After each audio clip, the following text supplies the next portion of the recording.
In the last tutorial, we looked a little bit at how to navigate Arrangement View, which is where songs are laid out in live.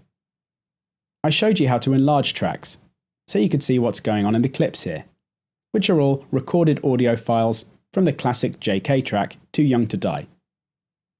I also showed you how to play parts of the arrangement by clicking on the markers, and starting and stopping the transport either with the controls at the top or the spacebar on your computer keyboard.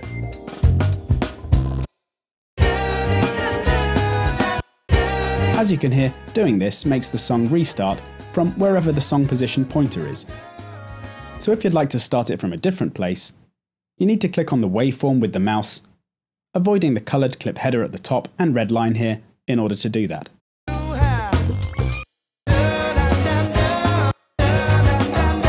Supposing now though, we'd like to focus in on one smaller section of the song, like bars 5 and 6 of the breakdown.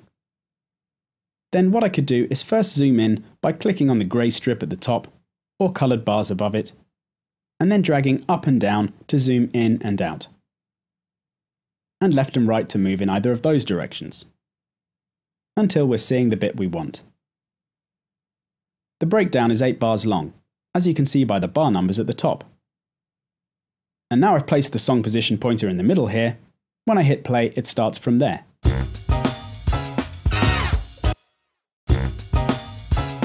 But another thing I could do is to select a portion to loop, which I can do by clicking and dragging over that section and then choosing Loop Selection from the Edit menu, or using the keyboard shortcut. Then when I hit play, it plays that bit over and over.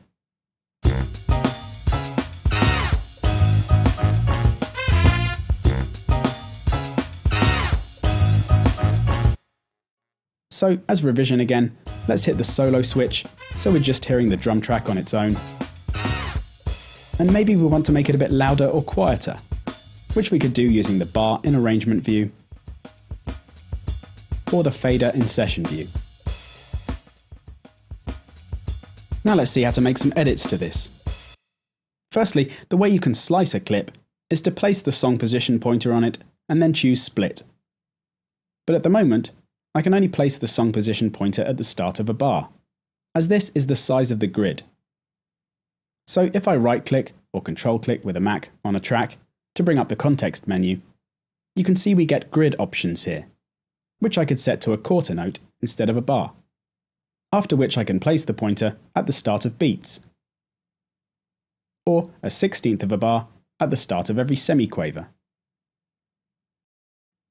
So I'm just going to place it at a random point here, and then choose the Split Edit menu command. Now the clip has a split in it, but you can't hear any difference, as it's still playing normally. But if I now click and drag it, which trims the clip to the right, then you'll hear we get silence in the second bar of the looping section.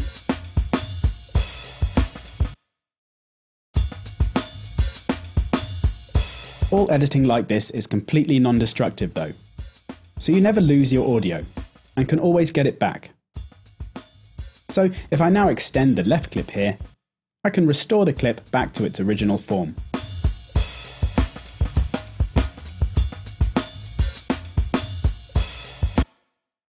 Now let's choose a different track from this section to edit, like the bass.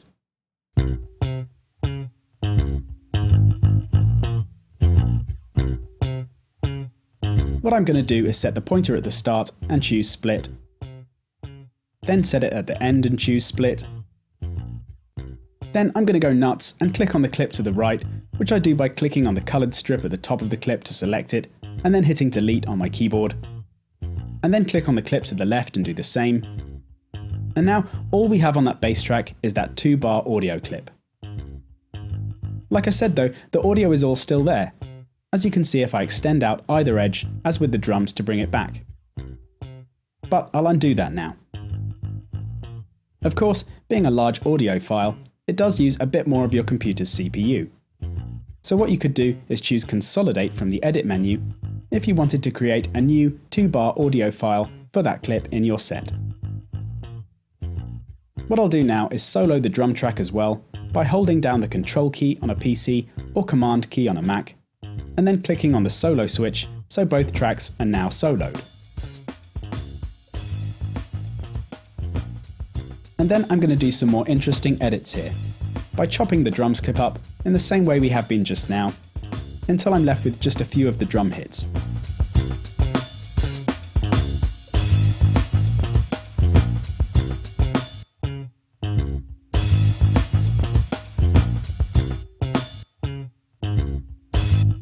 And what we can do now is drag these around by clicking on the top of the clips to change their position. And you can see they snap to the grid positions here.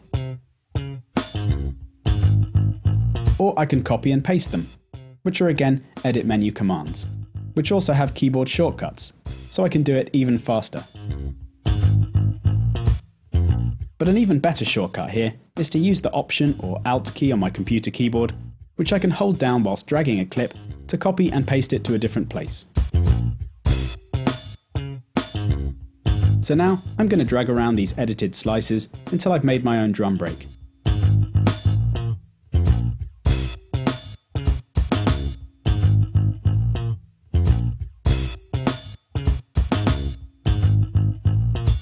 And when using lots of small edits like this, the consolidating I showed you can become even more important.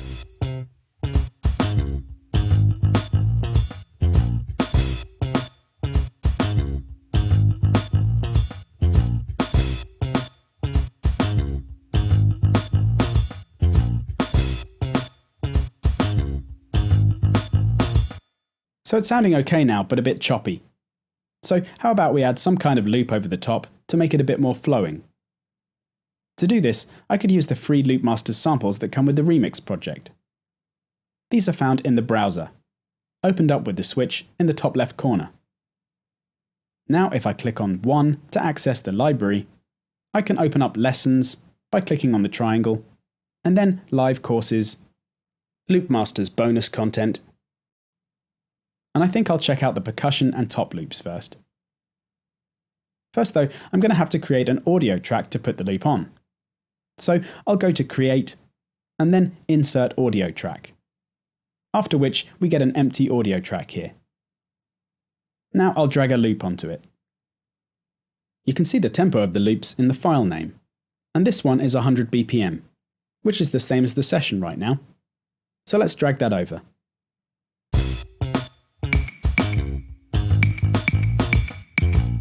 It's a bit loud, so I'll bring it down a bit.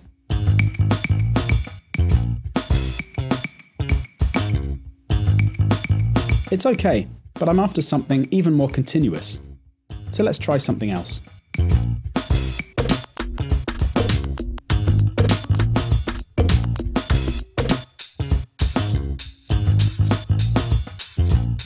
Yeah, that's more what I was after.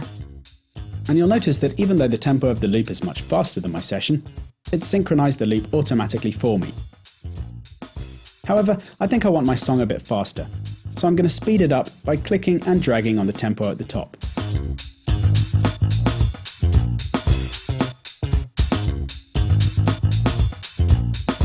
And actually, maybe I'll lose the original drums and try out a full drum break from the bonus content instead.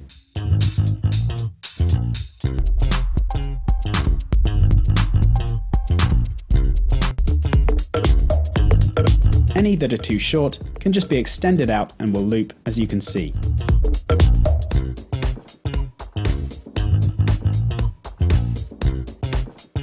Yeah, that's pretty good. Let's mix the levels a bit better in session view.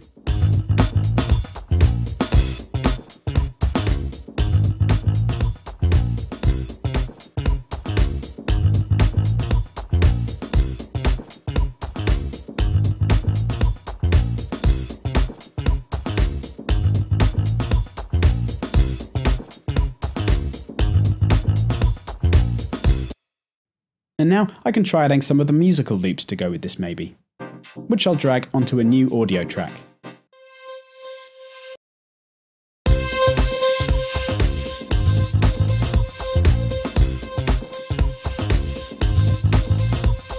And maybe bring some of the other original material back in.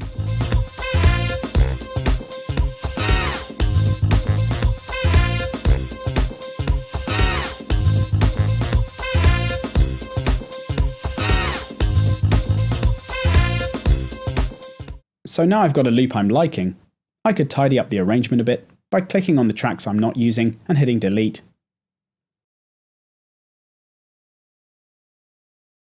And then renaming tracks so I know what they are, which I'm doing by right-clicking or control-clicking and choosing Rename from the context menu. And then I could select all my tracks and turn them all off. Then bring them in one by one so you can hear how we've already got the start of a potential remix here.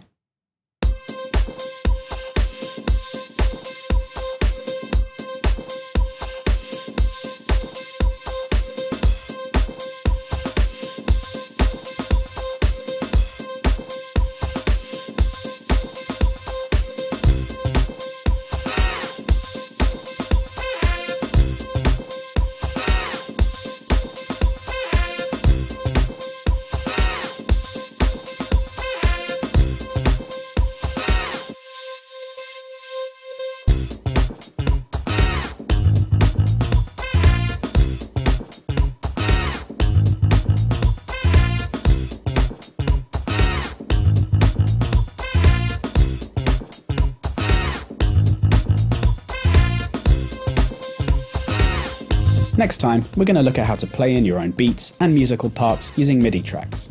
See you then.